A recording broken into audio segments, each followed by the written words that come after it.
एक बार माता सीता सिंदूर भर रही थी अपनी मांग में, तो हनुमान जी ने उनसे कुतूहलवश पूछा, आश्चर्य से पूछा कि माता ये क्या कर रही? बोले सिंदूर है। बोले इससे क्या होता है? ये हमारा राम के प्रति श्रद्धा को दर्शाता है। तो हनुमान जी को बड़ा दुख हुआ। बोले मेरे से ज्यादा समर्पित है, मेरे से निष्ठावान है। तो उन्होंने अपने पूरे शरीर को सिंदूरी रंग से रंग लिया। बोले मैं सिंदूर रंगा। और उस रंग की कोयले की दलाली में हाथ काले होते। संग संगति, जैसा आपका दोस्त करेगा वैसा आपके साथ में होना तय है। लेकिन माहौल आपको इतनी जबरदस्त तरीके से इंपैक्ट करेगा। आज अगर अमेरिका में लोग बहुत सक्सेसफुल हो जा रहे हैं तो वहां का माहौल ऐसा है, माहौल ही ऐसा है ना। नाइजीरिया में लोग सक्सेसफुल क्यों नहीं हो रहे? संगत जो है वो दुनिया में सबसे हसीना जो है। आप घर में हो, घर का माहौल बनाओ। उन दीवारों पे क्या लगा रखा है आप लोगों ने? जिसने कछुए की फोटो लगा रखी है, खरगोश की लगा रखी है, जिसने 18 घोड़ों की फोटो, क्या चाहते हो वो लिखो वहां पर। जब अच्छी चीज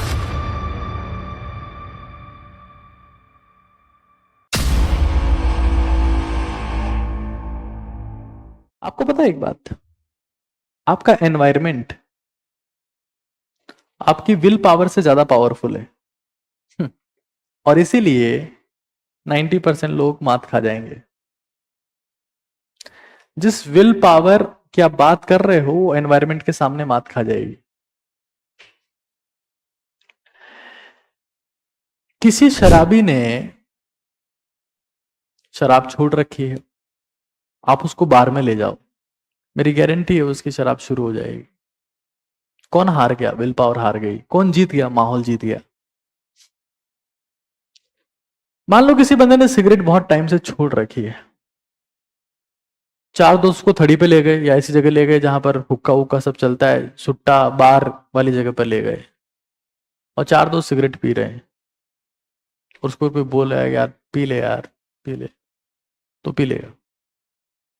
कौन जीता? विल पावर हार गया, डिसिप्लिन हार गया, एनवायरमेंट जीत गया। एनवायरमेंट एक बहुत बड़ा फैक्टर है, बहुत ही बड़ा फैक्टर है। और इसलिए एनवायरमेंट का इंपॉर्टेंस मेरे हिसाब से सबसे ज्यादा। आपको एक कहानी सुनाता हूं। भगवान राम जो थे वो अयोध्या आ गए थे, रावण को उन्होंने हरा दिया था, माता सीता उनके साथ में आ गई थी। एक बार माता सीता सिंदूर भर रही थी अपनी मांग में, तो हनुमान जी ने उनसे कौतूहलवश पूछा, आश्चर्य से पूछा कि माता ये क्या कर रही? बोले सिंदूर है। बोले इससे क्या होता है? ये हमारा राम के प्रति श्रद्धा को दर्शाता है, समर्पण को दर्शाता है, निष्ठा को दर्शाता है। तो हनुमान जी को बड़ा दुख हुआ। बोले मेरे से ज्यादा समर्पित है, मेरे से ज्यादा निष्ठावान है। तो उन्होंने अपने पूरे शरीर को सिंदूरी रंग से रंग लिया। बोले मैं सिंदूर रंगा। और उस रंग की वजह से वो बजरंगी कहलाए, बजरंग बली कहलाए। उन्होंने अपना माहौल वैसा कर लिया पूरा का पूरा। आप जहां पर भी हो, अब जैसे अभी आप मुझे सुन रहे हैं, तो आप खुद के मेंटल माहौल को चेंज करने का प्रयास कर रहे हैं। जब आप किसी और को सुनोगे, हो सकता है वो आपके लिए अच्छा हो, बेकार हो, जो भी हो, तो उससे भी आपका मेंटल माहौल अफेक्ट होगा। मेंटल माहौल, सराउंडिंग्स बहुत मैटर करती है। इवन आप देखिए ना, जैसे भी पेरिस ओलंपिक्स हुए, पेरिस ओलंपिक्स में फ्रांस की परफॉर्मेंस क्यों अच्छी है? वाई फ्रांस ने अच्छा किया, मतलब जितना वो नॉर्मली अच्छा करता है ओलंपिक्स में, उससे बेटर किया। क्यों किया? माहौल मिल गया फ्रांस को, उसके एथलीट को माहौल मिल गया कि हमारे लोग, हमारे सपोर्टर।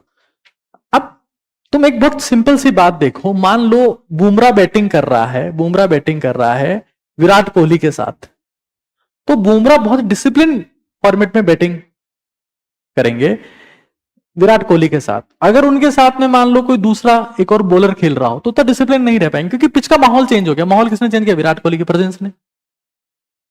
तो वो इंसान डिसिप्लिन हो गया। हो सकता है कि वो विराट कोहली से बेटर कवर ड्राइव मार दे, माहौल चेंज हो। कहा जाता है कि हर एक आम में एक ही गुठली होती है, लेकिन उस गुठली से कितने आम पैदा होंगे उस गुठली के माहौल पर डिपेंड करता है, उस माहौल पर निर्भर करता है। और तभी कहते हैं कि संगत की रंगत होती है दोस्त। संगत अगर बेकार है तो डिसिप्लिन हार जाता है। मोबाइल फोन पे तुम ऐसा कंटेंट कंज्यूम कर रहे हो जो गलत है तुम्हारे लिए, तो तुम्हारे विचार वैसे होंगे, क्योंकि तुम्हारी बॉडी में हॉर्मोन्स है यार। हॉर्मोन्स को थोड़ा ना जीत सकते हो तुम किस हार्मोन को एक्टिवेट करते हो, उससे सारा खेल डिसाइड होता है। हॉर्मोन्स को नहीं, तुम ईश्वर से जीत सकते हो एक बार, हार्मोन से नहीं जीत सकते, ये लिख लेना इस बात को। और हार्मोन का एक्टिवेशन तुम्हारे हाथ में है और वो माहौल के हाथ में है, संगत के हाथ में। कोयले की दलाली में हाथ काले होते हैं। संग संगति, जैसा आपका दोस्त करेगा वैसा आपके साथ में होना तय है, तय है।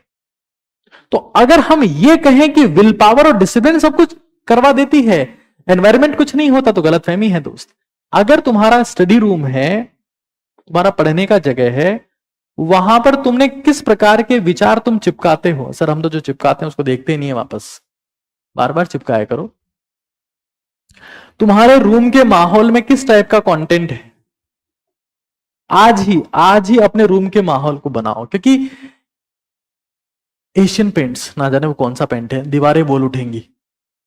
उससे दीवारें बोले ना बोले, आप जब कंटेंट चिपकाओगे अपने हिसाब से, तब दीवारें जरूर से बोल उठेंगी।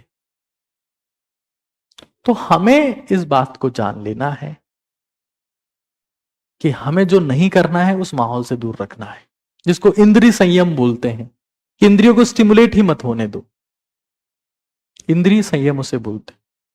लेकिन माहौल आपको इतनी जबरदस्त तरीके से इंपैक्ट करेगा, उसमें कोई संदेह नहीं है। देखिए इस दुनिया में अनबिलीवेबली, आप इस चीज को माने नहीं माने, 99% लोग अपने सराउंडिंग्स की वजह से फेल हो जाते हैं, अपने आसपास के माहौल की वजह से फेल हो जाते हैं। लेकिन जो 1% सक्सेसफुल होते हैं वो माहौल की वजह से होते हैं दोस्त। आज अगर अमेरिका में लोग बहुत सक्सेसफुल हो जा रहे हैं तो वहां का माहौल ऐसा है,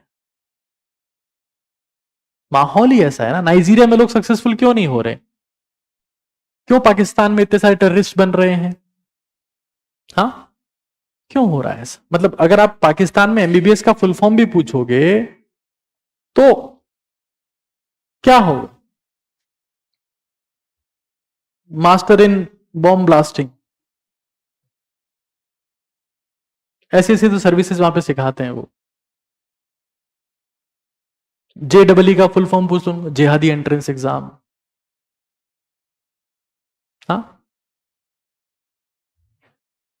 कैट का फुल फॉर्म पूछ लो उनसे, common entrance test for Al Qaeda and Taliban. माहौल ऐसा है ना, जैसा माहौल होगा वैसे हालात पैदा होंगे। माहौल इज वेरी इंपॉर्टेंट, और इसलिए मैं कहता हूं कि संगत जो है वो दुनिया में सबसे बड़ी चीज है। आप किसके साथ समय बिताते हो, वो आपको कैसी कहानियां सुनाता है, वही कहानियां आपके दिमाग में गूंजती है, उसी कहानियों से आपके विचार बनते हैं, और उन्हीं कहानियों से एक दिन आपकी कहानी बनती है दोस्त। ये सच है। अगर किसी देश का माहौल ही खराब हो गया तो उस देश में महानता की उम्मीद आप नहीं कर सकते। और इसीलिए ये पॉलिटिशियंस की बहुत बड़ी जिम्मेदारी है कि उनका एग्जैक्ट काम है माहौल को ठीक करना, माहौल खराब करना नहीं। कई बार बहुत नैरो पॉलिटिक्स की वजह से माहौल खराब, जैसे शेख हसीना थी, सब लोग बोले हसीना भारत आ गई, हसीना भारत आ गई, हमको भी ध्यान चला कि हसीना भारत आ गई। तो हसीना जो है वो भारत आई, क्या करके आई, माहौल खराब करके आ गई। अगर वो माहौल ठीक रख पाती तो एक एफिशिएंट एडमिनिस्ट्रेटर होती, पीएम होती। The ultimate target of politician is to provide the good surroundings, जिसमें डर ना हो, जिसमें नफरत ना हो, जिसमें शांति हो, जिसमें इज्जत हो। हाँ अगर कोई नफरत वाली बातें कर रहा है तो उसको जवाब नफरत की बातों में ही मिलेगा दोस्त। अगर कोई कुछ गड़बड़ कर रहा है तो उसको जवाब ऐसा ही मिलेगा। फिर टॉलरेंस अपराध के लिए है तो फिर वो गवर्नमेंट नहीं है, टॉलरेंस बदतमीजी के लिए तो फिर गवर्नमेंट नहीं है, टॉलरेंस अननेसेसरी होशियारी के लिए तो फिर गवर्नमेंट नहीं है। टॉलरेंस तो नहीं होना चाहिए। कोई अगर ईंट फेंक रहा है तो 100 पत्थर फेंकना बनता है, उसमें कोई डाउट नहीं, मुझे एक रत्ती बराबर का डाउट नहीं लगता उसमें। लेकिन माहौल बिल्कुल शांत रहे, किसी को बेचैनी नहीं, किसी को डर नहीं, सब में शांति। सराउंडिंग्स, और मैं आज आपसे कह रहा हूं, आज आपसे रिक्वेस्ट कर रहा हूं कि अपने रूम का माहौल बनाओ। रूम, आप ऑफिस में काम करते हो, अपने ऑफिस का माहौल बनाओ। आप घर में हो, घर का माहौल बनाओ। उन दीवारों पे क्या लगा रखा है आप लोगों ने? कोई किसी ने कछुए की फोटो लगा रखी है, खरगोश की लगा रखी है, किसने 18 घोड़ों की फोटो। वो कितने घोड़े होते हैं? 7-8 घोड़े होते हैं शायद, है ना जाने क्या क्या लगा रखा है। माहौल वाली बातें लिखो वहां पर, खुद से क्या चाहते हो वो लिखो वहां पर। वो बातें तुम्हें जीते जी कभी नहीं मरने देगी दोस्त, ये मेरा प्रॉमिस है तुमसे। क्योंकि वो बातें तुम्हें मोटिवेट करेगी दैट यू आर समथिंग। बहुत जरूरी है, बहुत जरूरी है। लोग तुम्हें कहेंगे, तुम्हारे आसपास वाले कहेंगे, तुम्हारे घर वाले कहेंगे क्या बकवास लिखे हो, ये क्या है ये सब कुछ, कहीं पगला गए हो, कहीं सटी आ गए हो। लिखना है, क्योंकि वो हंसेंगे। जब अच्छी चीजें होती है तो बेकार लोग हंसने लगते हैं, माफ करिएगा, बहुत बड़ा सच है। Is the truth, the ultimate truth of life. But environment will beat the will power.